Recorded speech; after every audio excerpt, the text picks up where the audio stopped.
So my biggest problem on this truck is this frame. That motor has to come out. That's what's going in it. I already told y'all all that. I can lift this up, but I know for a fact my hoist that's on the other side of that is not going to raise the bottom of this motor this high. It has to sit up here somewhere, like above the roof. That hoist it's not gonna go that high. It's gonna give out. That's what happened on one of the other cars I did. And my hoist stopped working. So this came in yesterday. This is a whole new cylinder. So this blue one is coming off. And I'm gonna put that on and be able to lift the engine. But I need to get this out the way to make clearance. Problem is Ford did something very weird on this year, and I figured this out yesterday. I spent 3 hours trying to take it out, and I'm like, why is it not coming out? I start taking the fender off. I'm like, it got to be some bolts hit in, da da da. Well, if you look right here, let me put my coffee down. Hold on. See that right there? That's not a bolt. That's a rivet. They decided to rivet this to the frame of the car. And I thought it was attached to this part of the frame of the car. So I separated all that. Separated all this. I even bent some of this back just to see. And here's the part I need. And as you can see, it's free other than where?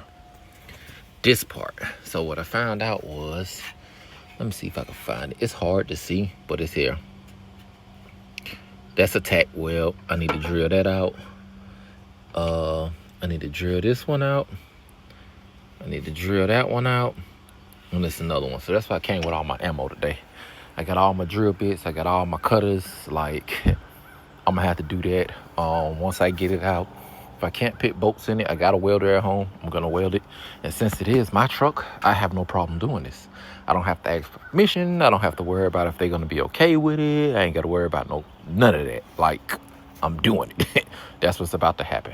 So once I get this out of the way, I'll be able to go straight in. And I'm actually gonna pull the motor and transmission out together, only because it's gonna save me time. I don't want to fight and tussle trying to get them dial pins lined up on the back of the motor. It's gonna be the easiest way and most efficient way, at least for me, since I'm doing it by myself with no help.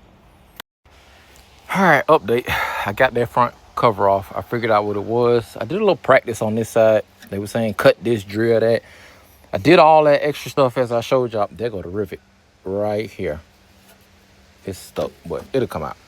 That's what was holding it up. I didn't do none of that on this side. I just moved the fender, drilled this one main rivet out that was in the front, and it slid out. So now I know only thing you got to do is drill that one rivet out. It comes out, and I'm going back in there with a bolt, and that's gonna be it. This side is the one I kind of boogered up because I wasn't too sure how to do it, but that's out. So as you can see, I have access to the motor. I'm gonna go ahead and start moving the power steering pump, the reservoir. I'm gonna go ahead and disconnect the fuel line, and then I'm gonna go ahead and take that back cowl off so I can get access to the rest of it. All that stuff is already connected on the motor. Only thing I need, which I already took off, was the wish collar that was up here. Everything else already on there. So the only thing I need off of here is the alternator and that. Also figured out why the motor was knocking and the timer chain went out. And when I pulled this out originally, you could see the tarnish of rust. So at first I just thought somebody ran nothing but pure water in there. But then when I got the disconnecting the transmission lines on the radiator, it hit me. Ooh, yeah.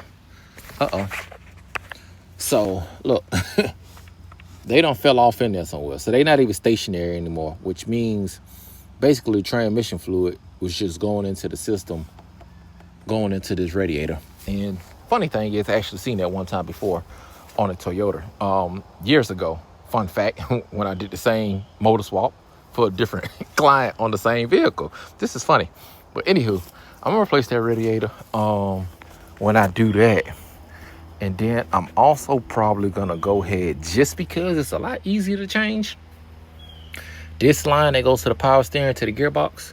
I would do the whole rack of pinion, but I don't think nothing wrong with it. I didn't feel anything when I was driving it, but I am gonna get rid of that leak. only because it's so easy to change right now. Trying to change that with the motor in here and everything else intact, it's about a 4.5 hour job. It's a pain in the butt. It just takes a lot of work. But let's go. I ain't gonna hold it up. Keep it moving. All right. So, as you can see, I had somewhat success. So far, so good. Everything is out.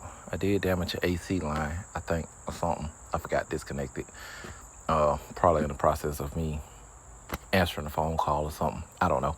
Anywho, I did booger it up, so not worry about it. That's gonna be a new one.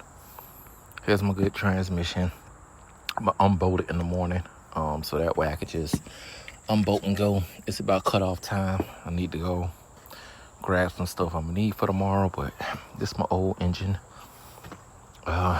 Tomorrow morning I'll disconnect that. I even left the starter on now, as you can see. Like, yeah, that's how real it was, because I actually didn't know, was it a 2-bolt starter or a 3-bolt starter. Let me see. 1, 2, yep, it was a 3-bolt starter. So if you know, you know. Changing these are a pain in the butt because of that 1 bolt that sits back there. It takes me hours to do these, I promise you. I hate it. So I actually left it on there so I could put that mug on there, and it's new. So that's a good thing. But I'm gonna disassemble, take everything out, bolt for bolt. This transmission needs to rock to the left some. I stationary it a little bit. It's a little bit leaning to the right. Should be fine for the night. And when I come back in the morning, I'll go ahead and pull all this off, take everything off. Some of this stuff on the top I'm gonna actually take off because I don't want to damage it, just because, or I might leave it. We'll see how I feel. I don't know, but I do got new plugs and coils that's going on that one. This one was funny. Somebody, they had it just like tied to something. I can't remember what it was tied to, but it was so like rank-a-dank. But pretty much somebody messed this engine up. They didn't take care of it. So good thing is I'm putting a new one in it. I'm gonna have to get some transmission fluid. I wish I had a pressure washer. I would clean the frame of this bad boy. I'm looking at them O2 sensors. They look a little bad, but I ain't worried about that. We're gonna worry about that on another day. So anywho, I'm done. I'm tired. Let's go get what I need. Get me something to eat. Run it back tomorrow.